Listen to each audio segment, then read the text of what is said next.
Hello, everyone. Welcome to William and the Magic Box. Today on our show, we are going to have Dimitrius. Dimitrius is from Los Angeles, in California, in the USA.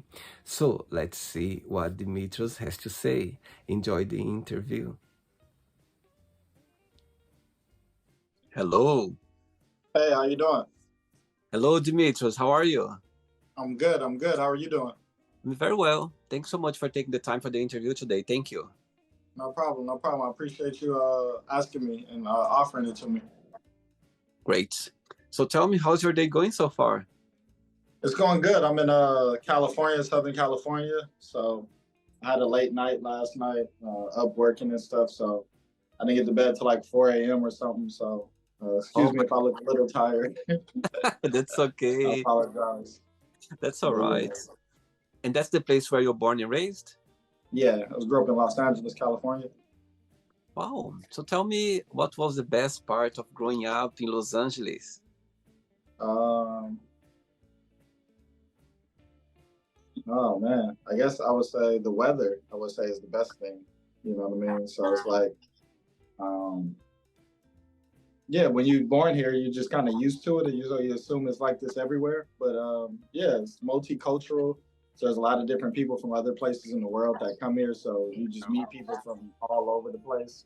You know, a lot of people that are in LA and stuff aren't from LA. They're from Switzerland and New York, or they move out here to chase their dreams.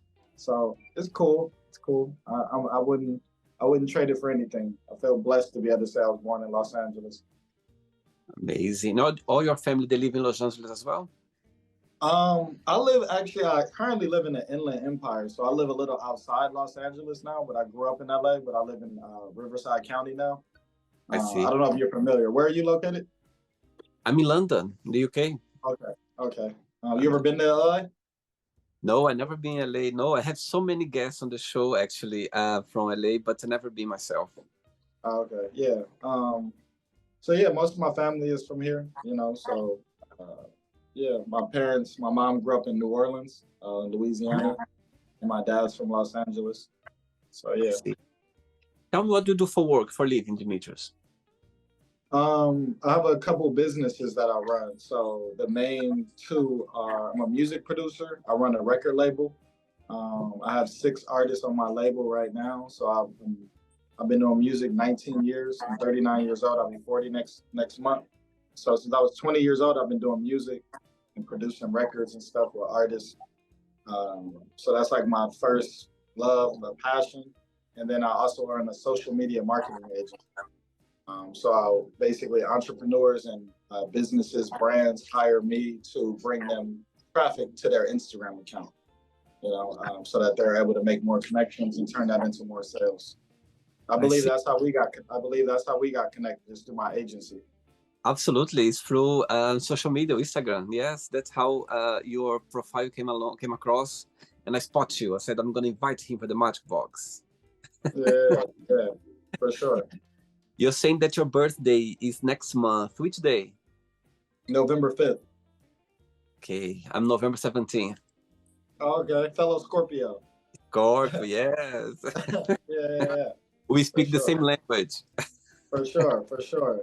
You're a go-getter. Amazing. Okay, so before we start our journey within the Magic Box, Demetrius, I would like you to tell me something interesting about yourself. Something interesting. About yourself. Um, I mean, the thing that blows people away most of the time about me is my social media marketing agency, because what I do on social media is very, very unique, and a lot of people don't even know that it exists. They don't know that you can do these things. So basically, I've learned over the last 6 to 8 years how to drive traffic on Instagram. So basically, I'm sorry, something got in my eye. Okay. So basically, I'm able to target the type of audience I want, and I can have my page or my clients' pages automatically interact with those people by viewing their stories, liking their stories. We can automatically comment on people's pages. We can send out customized DM messages. So people don't know that you can do these things. So every day, my page interacts with like 3,000 to 5,000 people every day. So it Wow. brings people to me every day, and then people discover me, and then they want to do business with me. And like, they don't know that my agency is how they got connected with me. They think that they just found me, and it's like, no, I kind of fished you out, and it's we're building a connection because I targeted you. It's not a coincidence that we're entrepreneurs talking and whatnot, or music people and stuff. So when people see that, they're kind of very like they never even heard of it. You know what I'm saying? So I see. that's probably the most unique thing that I do. You know, so yeah, it gets me in a lot of doors with a lot of people because a lot of people are looking for something like that. You know, so Amazing. yeah, Very good. Okay, so during the journey, I'm going to explore a little bit more about your career and also about your life overall, okay? sure, Are you ready to go on a beautiful journey through your memories in life and share your point of views? of course, of course. Amazing. Welcome to William and the Magic Box. So this is my best friend.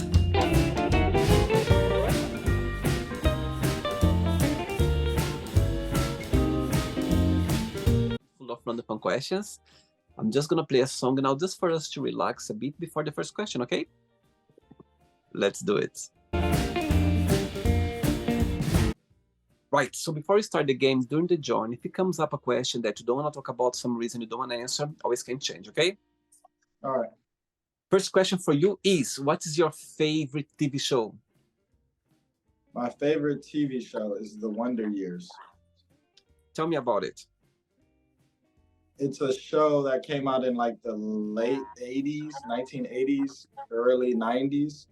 And Mhm. it's about, it takes place as if it's in the 60s, like the 1960s.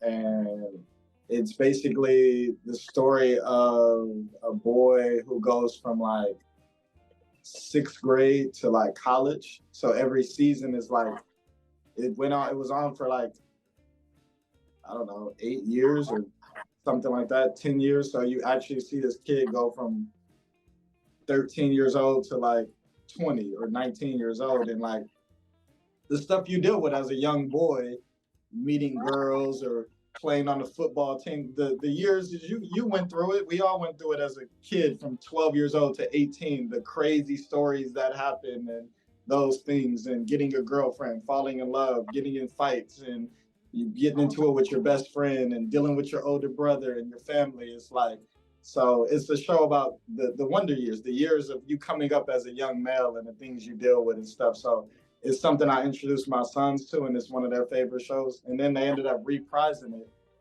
recently in like 2021, 2022 maybe, and they kind of brought it back. Um, and the new version has like the same charm as the original. So it's on Hulu now. I think it's on Hulu. Yeah, it's called The Wonder Years. The original one had like a white more cast, and this one is now like a black cast. You know what I mean? Okay. So when I seen the newer one, I was like, oh man, I got to really check this out. And I was hoping it would keep the same charm and elements that the original, and they did a really good job of doing that. So my sons watch it now too, and they like love the show and stuff because, yeah, my sons are 12 and 17, so they're going through that same thing. So them watching it, they're kind of like, yeah, they understand it a lot more and like the show as well. So yeah, that's my favorite show. Wow. Oh, wow. So you have a 17 years old son. Yeah, 17 and a 12-year-old, two boys. Amazing. All right. Next question.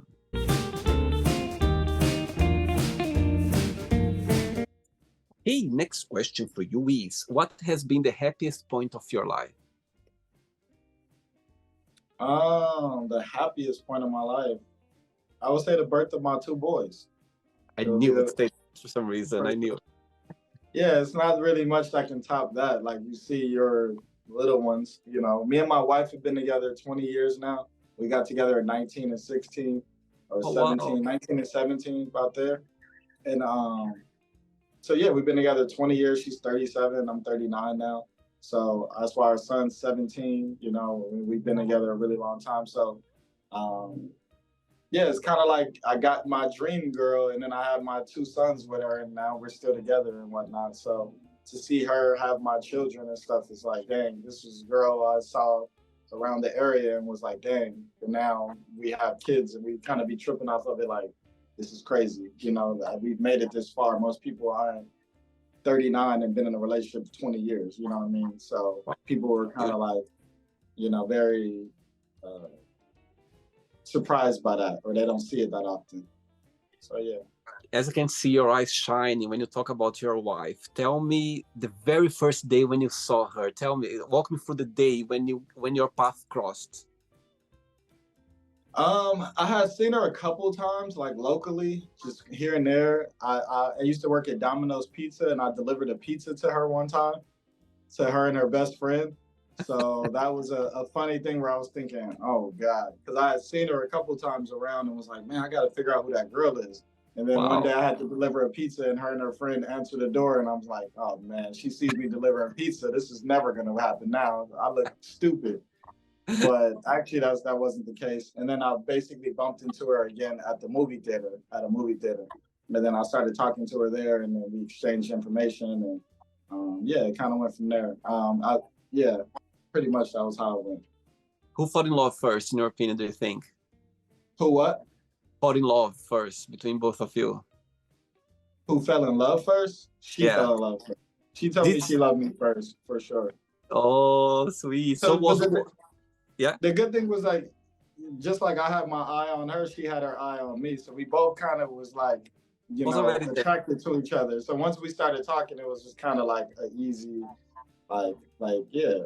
It wasn't like I had to kind of convince her or sway her. She already was interested, and I was interested in her. So it was just like, it just worked really well. Meant to be. Yeah, yes, you could say that. And she happened to live really close to me, maybe like a mile away from where I lived at the time. So it was like she was super close. So it was like, oh, we can see each other all the time. It's not even like you're far or anything. So it worked out really well. Amazing. Very good. Next question. Dimitrius, before the next question, tell me how the music, the business came into your life. How your career started. I've always had a passion, like a curiosity for music. Even when I was like a teen and stuff, I was always more into basketball when I was young, but music was something that I always was like absorbed in. I just was super into music. My grandfather was a music artist as well. My dad's dad. He was in a singing group called the Platters. They were a big group in the 50s and 60s. They're in the Rock and Roll Hall of Fame now as well. So I feel like it's in my blood partly, you know what I mean? And once I kind of finished high school, I kind of decided to kind of like start pursuing it a little more, you know what I mean, as far as like being serious about it. And then I just started creating music, downloaded some softwares and stuff, and started learning how to do it. Started working with some artists and stuff, and local artists in the area. And then ended up going to music school, you know what I mean, to learn to hone my craft and stuff. And then, it's just been a long journey since then and stuff. A lot of music being made, a lot of studio sessions, and that's kind of the gist of it. Yeah, it was just always a curiosity there with it. So I had to scratch the itch. Amazing. Very good. Next question is, what was the last thing that made you smile?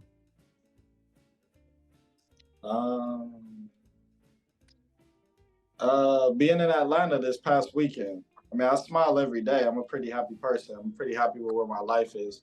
But this weekend was pretty good when I was in Atlanta.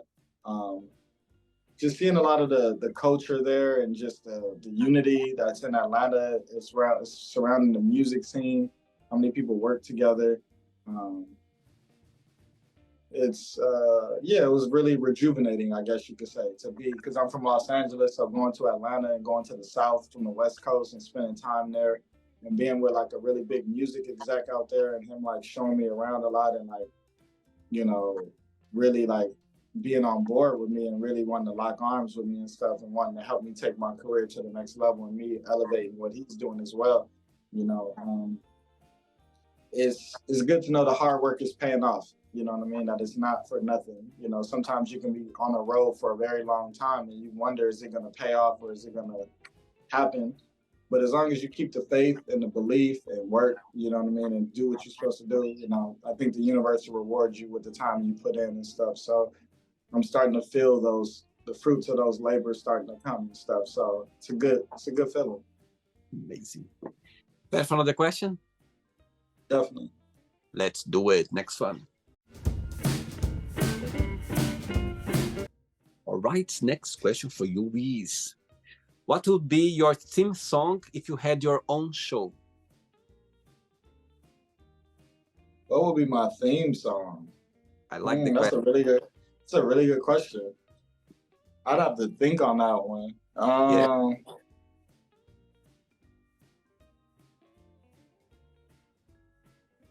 Off the top of my head, it would be Kanye West song, Power. No one man should have all the power. The clock's ticking. I'm just counting the hours. You know, 21st century Renaissance man. You know what I mean? I'm like a Renaissance man. I'm very, unique. And some of the things that I know how to do, sometimes I feel like I have too much power at times, but people don't know and aren't aware of what I'm doing and stuff. So they aren't privy to it. You know what I mean? So sometimes, yeah, it's like a superhero or something. It's like being Spider-Man or Superman, and people don't know it. They see you as Peter Parker, and they don't know that you're Spider-Man. Like, you know what I mean? You're like out here saving the world and doing all these things. People don't even see it. They just see you as this regular guy. Like, so, that would be the song, Kanye West, Power. As I can see how much you enjoy and you appreciate to work with music, being in the music industry. But tell me, what's the flip side? What do you find most challenging? The challenging part of the music? Yeah, being the music business. It's, I guess, trying to get the attention to come to you. Like, everybody's looking at Drake and Beyonce and like those people, right? So when you're trying to get the spotlight to turn to you, and people are very like, people think the biggest people in the world are making the best music, right? You think the people that are the most popular are making the best music. And in a sense, they just know more strategy and have more marketing and things around them to get your attention. So the challenges and hurdles of getting over those, figuring out how to get into those platforms or those rooms or to garner that much attention, those sometimes are difficult. Or me being a producer and having artists and people I work with, and then trying to present my artists and our work to higher ups and helping them see the vision of what I'm creating. You know what I mean? Sometimes they don't see the vision and they don't have as much faith or belief or whatever. But I don't mind. That's why I build all my own stuff and try to be very independent so that I'm not reliant on someone else to determine my success. You know what I mean? I'm very hands-on about what I do, and I don't really look for handouts. I'll figure out a way to, if it's a wall in front of me, I'm gonna climb over it, go under it, I'm gonna go through it, I'm gonna go around it, something. That wall is not gonna stop me. So the people that are trying to put those walls up, it's like, I'm not one to do that with. Like, because you're gonna regret it, because you're gonna see me get to that point and be like, damn, I should have just helped him get there instead of being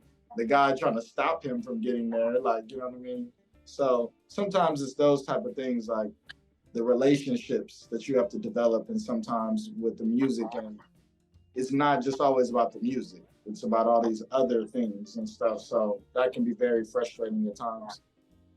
And do you think that, in your opinion, do you think LA it's the best or the most well-known place to be?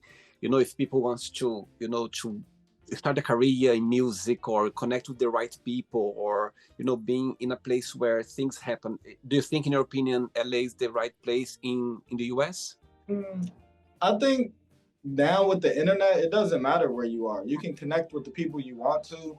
Just like me, you're in the UK and I'm in LA and we're talking here, right? So we could be doing music together. I could be playing a song and then you're like, oh, playing the guitar, and you're like, oh, I like that part. And then I'm like, okay, record that and send it to me. And then I'll put it in the song and we can collaborate. So no, I don't feel like you have to come to LA to like make it happen and stuff. There's different opportunities and stuff that you will meet. Like, say if you're in Idaho or some random state in the United States, right? You can meet more people, but it's also like there's also more BS people you might run into. People that are going to tell you smoke and mirrors and give you nonsense. So you might be in Wyoming or Idaho, a smaller, like lesser known area, but it might be easier for you to take over that area because there's not a lot of competition, right? So there's not a lot of people making rap songs in Idaho. So if you're the biggest thing in Idaho, you can become the man. But if you leave Idaho and be like, I'm gonna go to LA, now you're just a small fish in a huge pond and you're trying to like make noise and it's just too many things happening in the city. So it's not a I don't think it matters where you are. You know what I mean? I think if you just capitalize and like really build with the people in your area, there's always a producer, an engineer, somebody that has a studio, people trying to pursue it. You just have to tap in with your community and the people that are in your area and build that.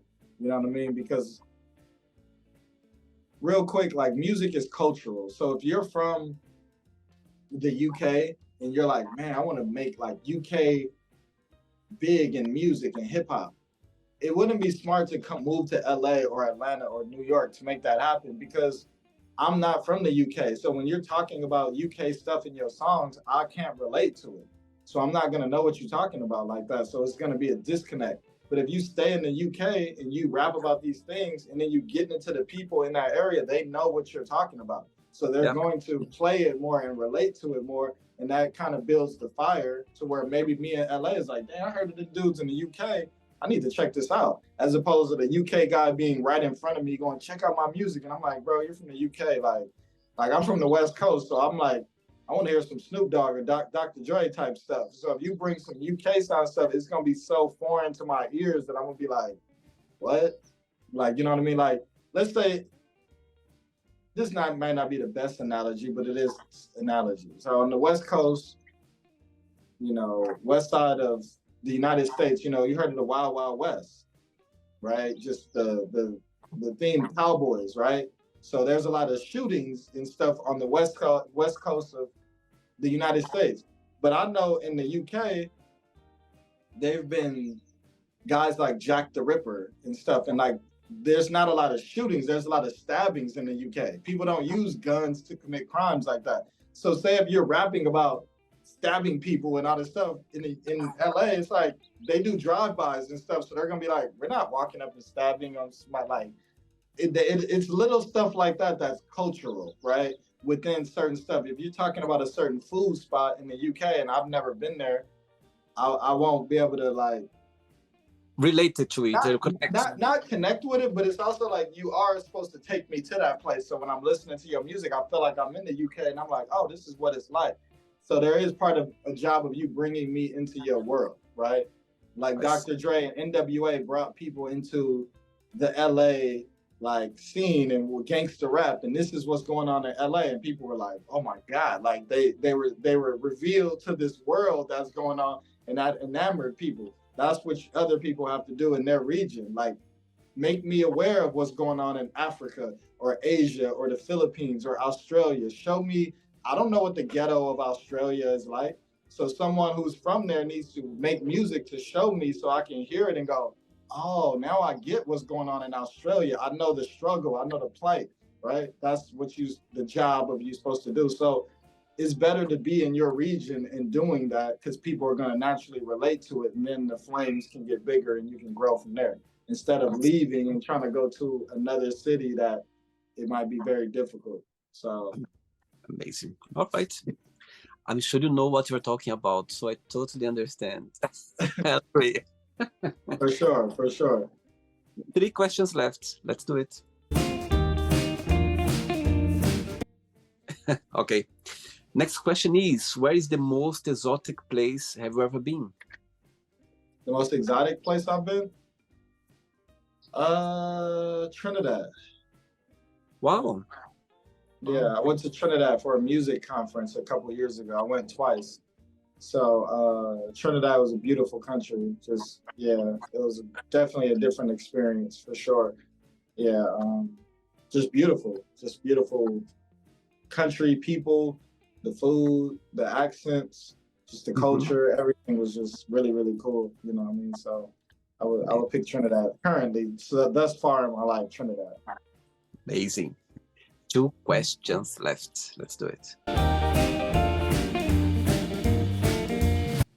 Before the next question, I'm gonna do a little game with you. Let's say, as you mentioned, three big stars on the show so far. You mentioned Beyonce, you mentioned Drake, and you mentioned Snoop Dogg as well.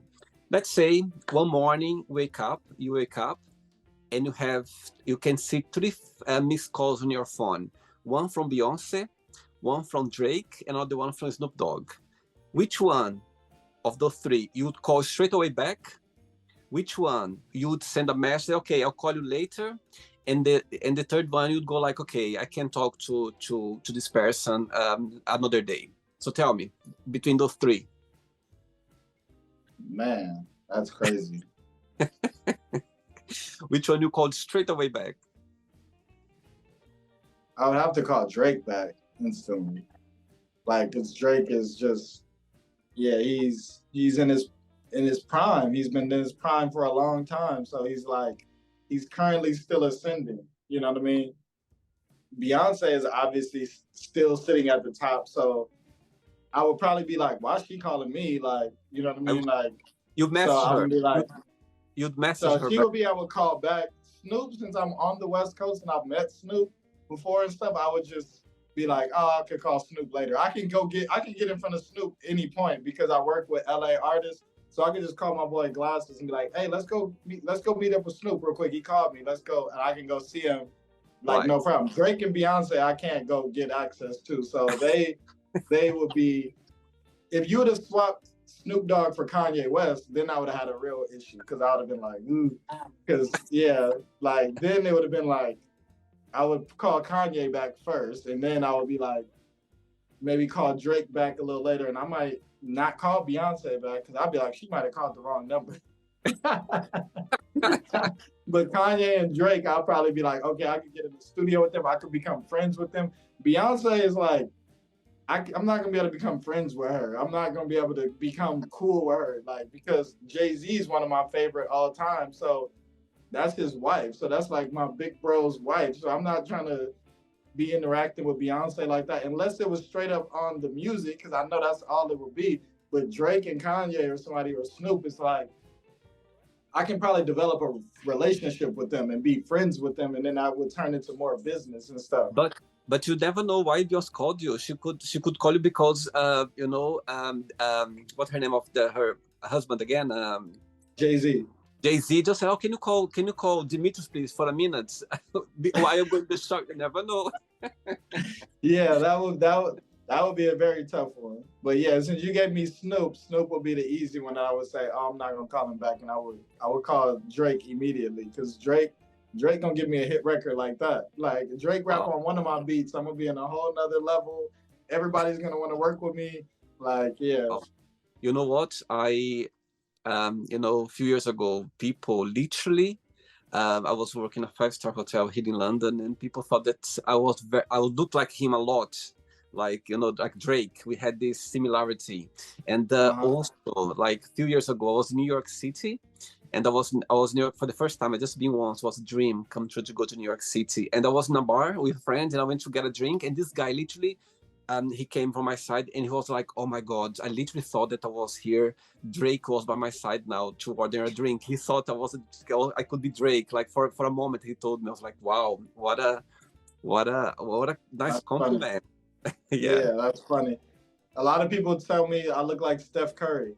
You're familiar with Steph Curry? No, actually, no by You're the not name. familiar with the You're not familiar with the NBA? Oh, no, I'm not familiar with the NBA players. That's crazy to me. Like what? Like you I don't know who know. LeBron James is? It's getting worse now. I'm getting worse. Are you serious? You don't know who Michael Jordan is? Of course I do. Of course, Michael Jordan. Of course. Oh my goodness. Okay, Yeah. yeah, I'm like, I mean, LeBron James is like the Michael Jordan of this generation. Like Okay. Okay. he's been in the NBA for 21 years. Wow.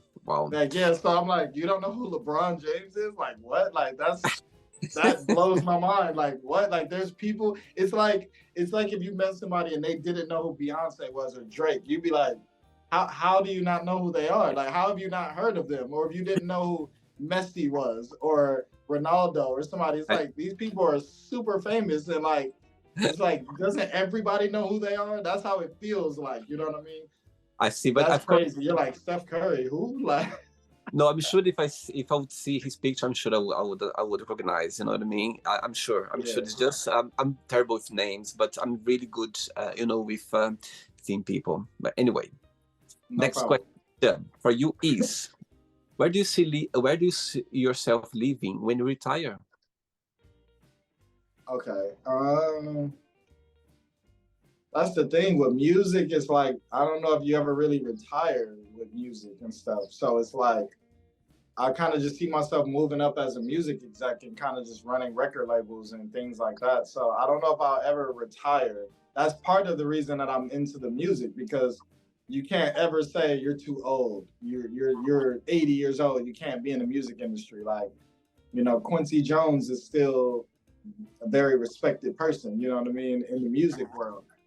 So I've always said that I'm not gonna live in America after like I'm 50. So I want to live in like a really peaceful place like Hmm. Switzerland, Norway, or like I want to Okay. be like away, or like Portugal or El Salvador, like somewhere where it's just very beautiful and peaceful, and not like America's just chaos all the time. School shootings and crazy stuff happening all the time, like in America. So yeah, it's kind of, yeah, it's going downhill, like, to be honest.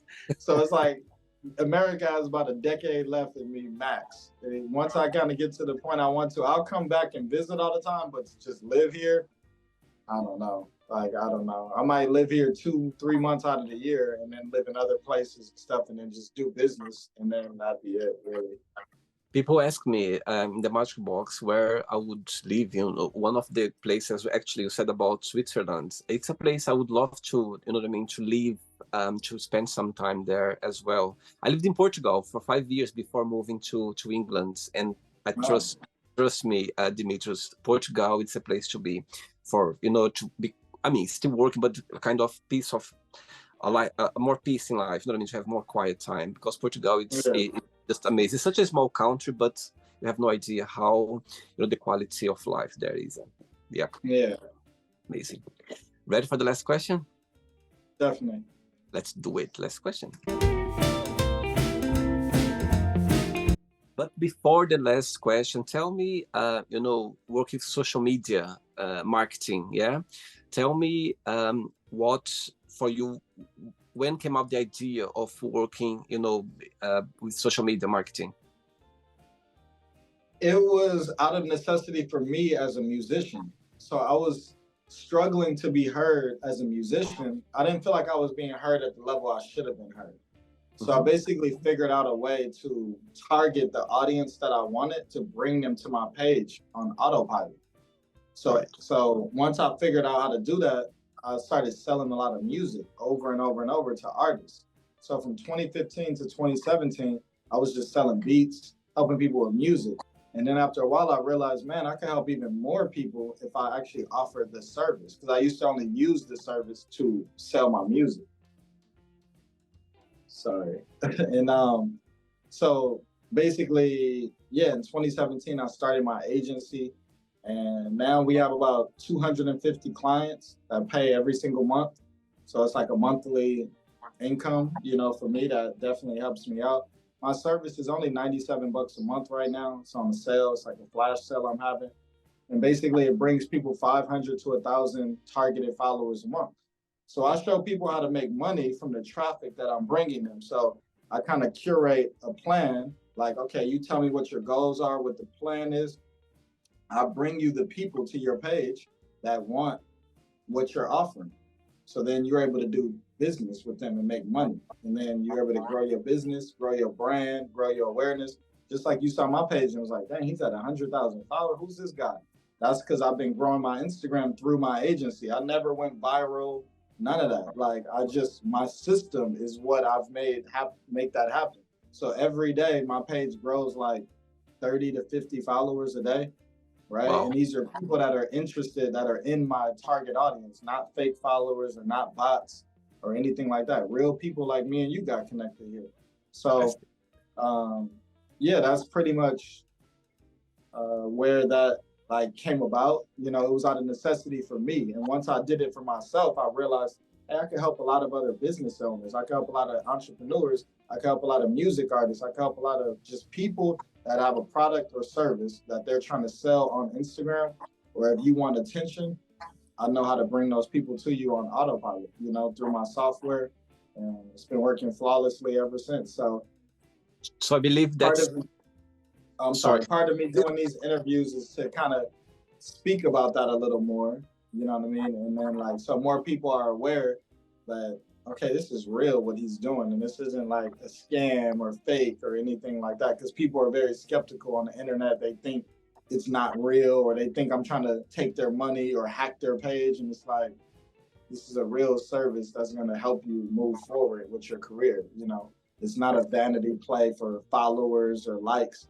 You're going to grow and get all those things, but it's more of a tool to help you make money on Instagram so that you're able to monetize the craft and what you're spending time on, you know. All right. Last question is, what is your funniest memory of your time at school? My funniest memory of your time at school? To answer your question, my funniest memory is probably on the basketball court.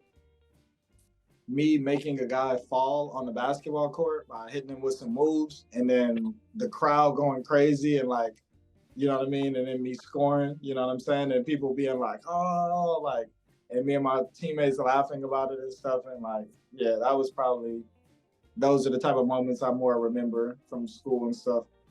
Amazing. Yeah. Okay. It's not the end yet. Let's play now the word association game, okay? I'm going to give away some words. Just tell one word that comes to your mind. Quick thinking, okay? One word for family. Love. Money. Freedom. One word for love. Forever. Life. Gratitude. Sex.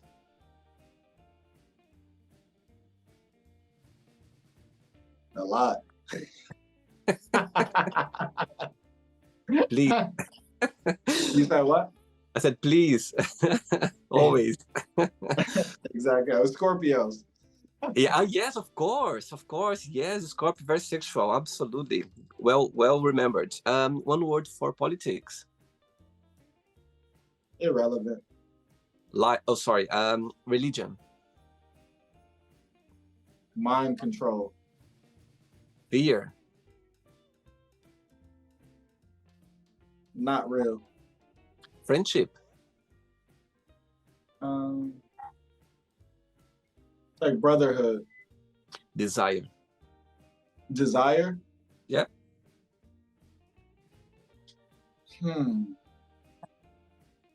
I guess my goals.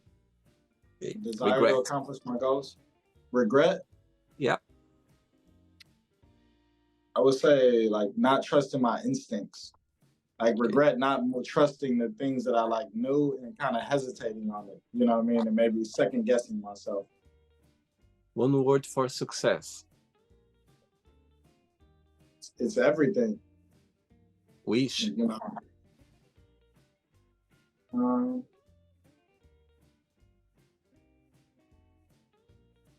Great grandchildren, to see my great grandchildren. Oh, that's amazing. I like that. That's a wish. That means if I'm able to do that, I'm here for a long time and I'll see a lot of other things. So let alone my grandkids, my kids, like if I can see my great grandkids, that'd be an amazing thing to like have. And you can show this bit of the interview for them at the time. Yeah. That'd be crazy for them to see that. And they're like, dang, you were 39 there and I'm like 85 then. And they're like, dang, grandpa, you like, yeah, that would be crazy. Amazing. Yeah. One word for happiness. Choices. Yeah, choices. One word for Los Angeles. Home. One word for USA. Overrated. One word for social media marketing. Gold mine. And the last one now, music producer, one word. Greatest of all time. Amazing. Let's pretend I'm going to meet your wife for a coffee, and I'm going to ask her, define Dimitrius in one positive word and one negative word only. What she would say? Positive, ambitious. Negative, stubborn. Interesting. Scorpio. Yeah, exactly. It's like I know, so you can't tell me. I'm like I know, like you know what I mean. So it's like I'm stuck in my. If I know something, you're not gonna change my mind. Like no matter what's said. If I don't know, then I'm open. I'm not headstrong, but if I know something, you might as well just I listen to know. what I'm talking about. I think I know what you're talking about for sure. Yeah. Let's play now Dimitrius and the Magic Box, and you can ask me a question. All right, you can ask me a question now. Um, what was your motivation for starting the Magic Box? Good question. I'll tell you something now, Dimitrius. So here in England, in London, in England, during the lockdown, you could leave the house once a day for exercise, to run in the park, to do some exercise. And I was running every day, as I love running. So one of those I was running, and this idea just came along. And I was like, oh my God, that's what I'm going to do. I'm going to create some questions. I'm going to do some research, some questions. And I'm going to ask people around the world to see what they think about their point of views. And that's how it started. So I think the biggest motivation, it was about express myself, about connect with people and be myself. Fun enough, before the market box, as a teenager, I was already doing that. I remember like meeting people, like we were playing volleyball. And I was like, oh, who was your favorite teacher? What's your favorite coach? This kind of interaction. Being an adult as well, all my friends, when you go on vacation, when I was going like for barbecue, there's always a moment I was like, okay, tell me what's your favorite memory of your childhood. So this kind of things, I was already doing it, of course, not in front of the camera, not like worldwide. But so yeah, I was always looking for something about myself that I could express myself, but was hidden somewhere. And I'm grateful for this dark time in 2020, where I found myself in a really dark time, like a lot of people as well, because the uncertainty, nobody knew what was happening. And this beautiful idea came along, and I'm so grateful for that, because I'm literally, the same passion we have about music. When you talk about, I can see it's the same when I'm doing the show. I have no idea. It's such a great feeling being able to connect with so amazing people around the world, and expressing myself and learning, and connect with people. So that's how the Magic Box started. That's really cool. That's really cool. Thank you. Did you enjoy the interview, Dimitrius? Definitely, definitely. Thank you. Thanks so much for taking the time. Thanks for being so kind and accepting the invitation. I think nowadays, we are so busy with our own lives, and when someone takes their time for us, I think it's something to be grateful for. Before we go, if you can share a positive message or anything that you live by. It's a few of them. I read a lot of books, so there's a lot of quotes and stuff like, for anybody who watches this, if you're struggling with making income or y'all want to make more money and stuff, I would say be of service to the world, be of more service to more people. If you help enough people get what they want, you'll get what you want by default. So don't be so selfish out in the world trying to worry about what you get. Like take on other people's problems and help other people. And then there was a quote I read that said, "Dollar bills are thank you notes for providing value." And I like really changed the way that I looked at like money. And I realized like, so the more people are telling you thank you when they give you money because of the value you provide to them. So I was like, I just need to provide more value to people and service them. And then in turn, they're going to turn around and say thank you and pay me. You know what I mean? So now that's exactly what's been happening and stuff. So I try to give other people that same like mindset of like how to look at the world and the philosophies that I've adopted and stuff that's, changed my life, So I want to see other people be as free as possible and living life on their own terms and not being stuck at a job they hate and not feeling like they can't get out of it and stuff. I hate seeing that. I like to see people chasing their dreams and waking up excited every day and motivated to like go after it, not like, oh, I got to go to this stupid job. Like, you know what I mean? Like that's a terrible feeling to have. And I just didn't want to live my life like that at all. So I kind of designed my life to be what it is today. You know what I mean? To like spend time with my kids and be at home when I want, go to their basketball game and go to whatever it is. I don't have no obligations to anybody. I can stop and start whatever I want. I don't have to answer to anybody, you know. So yeah, I would design your life, you know. Amazing, very good. Thank you so much for the interview. It was a pleasure, and keep in touch. Regards to the family, okay? All right, thank you. I appreciate it. You have a good day as well, William. Take care. Bye-bye. Bye-bye. So, did you like the show? Don't forget to give a like, share it, and also don't forget to subscribe to the channel. And if you'd like to be part of the show as well, first, subscribe to our channel, and after that, just go to our website, www.williamandthemagicbox.com, and send us a request saying why you'd like to be part of the show. And I see you there. Bye-bye. See you next time.